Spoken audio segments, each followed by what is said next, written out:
Preheat your oven to 400 degrees. Grease a 9-inch square baking pan or a similar-sized cast iron skillet.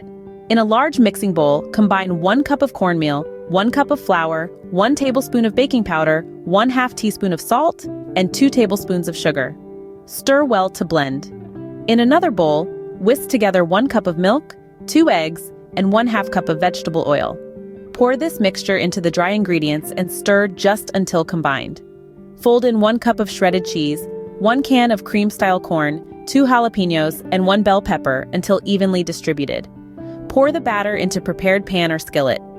Bake in the preheated oven for 20 to 25 minutes or until the top is golden and a toothpick inserted into the center comes out clean. Let the cornbread cool slightly before cutting into squares.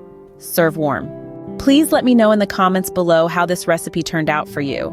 As always, the recipe is in the description. Don't forget to subscribe and help Magnolia Moon reach 1,000 subscribers.